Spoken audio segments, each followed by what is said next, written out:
Если вы ищете универсальный рецепт крема, который подойдет для любого торта, для эклеров или шу и даже для красивых шапочек на капкейках, смело выбирайте творожный. В этом видео 2 отработанных рецепта на все случаи жизни. Почему 2 рецепта, а не 1? Оба крема держат форму при отсаживании насадками, но один готовится на сливочном масле и он более стабильный, для шапочек на капкейках, декоров насадками, а второй готовится на сливках и он более нежный. Первый вы сможете использовать как основу для глазированных сырков, а второй идеален как альтернатива крем-чизу. Если интересно, оставайтесь со мной. Всем привет! Меня зовут Галина Артеменко, и в этом видео я собрала 2 рабочие лошадки, 2 рецепта творожного крема. Это не просто альтернатива любимому многими крему из сливочного сыра, на мой скромный взгляд, творожный крем значительно вкуснее, потому что творог более объемный по вкусу и более наш. Да и получается такой крем значительно бюджетнее. Первый крем на сливочном масле. Помните, что все компоненты для его приготовления должны быть комнатной температуры, иначе крем свернется. Вам потребуется 500 граммов творога жирностью 10%, 200 граммов хорошего сливочного масла и 1 банка сгущенки. Первым делом необходимо протереть творог через сито или измельчить блендером. В этом случае я использовала протирание. Классика. Чем мягче изначально творог вы возьмете, тем однороднее получится готовый крем.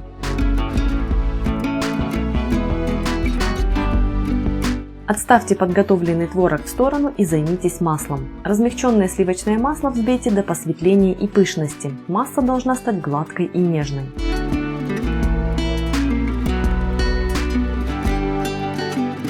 В 2-3 приема введите в масло половину всего объема сгущенки. Еще раз напомню про температуру. Если ввести в размягченное масло холодную сгущенку, крем сразу же свернется. Также не стоит вливать в масло всю сгущенку сразу. В этом случае тоже есть риск сворачивания крема, так как масло не сможет сэмульгировать сразу большое количество сгущенки.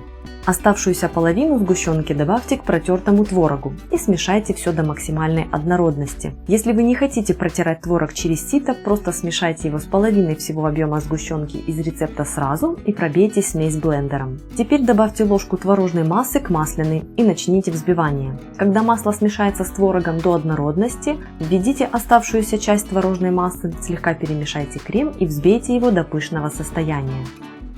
То, насколько гладким получится крем, зависит от выбранного творога. В данном случае мой творог разошелся не полностью в ноль, небольшие крупинки в креме заметны. Для меня это не было критичным, но если для вас это важно, постарайтесь выбирать максимально мягкий творог из доступных. Обычно чем жирнее творог, тем он мягче.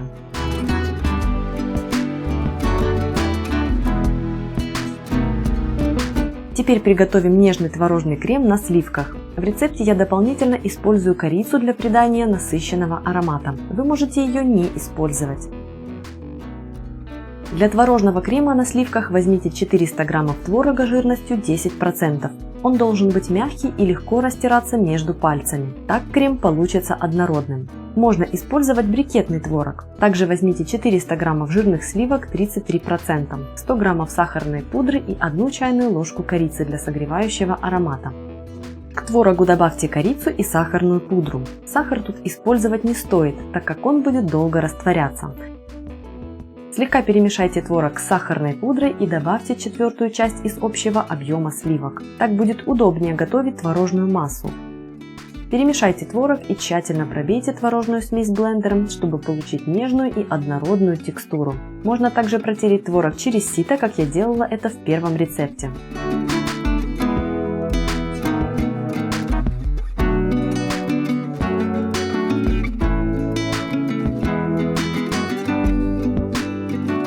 Теперь взбейте оставшиеся охлажденные сливки. Взбивать до состояния плотного крема не нужно. Нужно лишь дождаться, пока они станут пышными и превратятся в мягкую пену.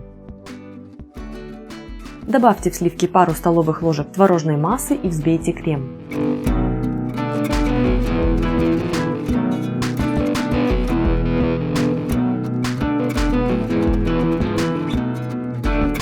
Когда первая порция творога смешается со сливками, добавьте оставшуюся часть и взбейте крем до пышного состояния.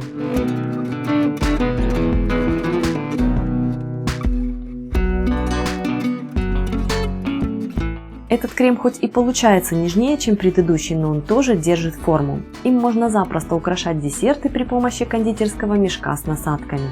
Он прекрасен в качестве начинки для эклеров, и он идеально подходит для пропитки тортов с плотными коржами.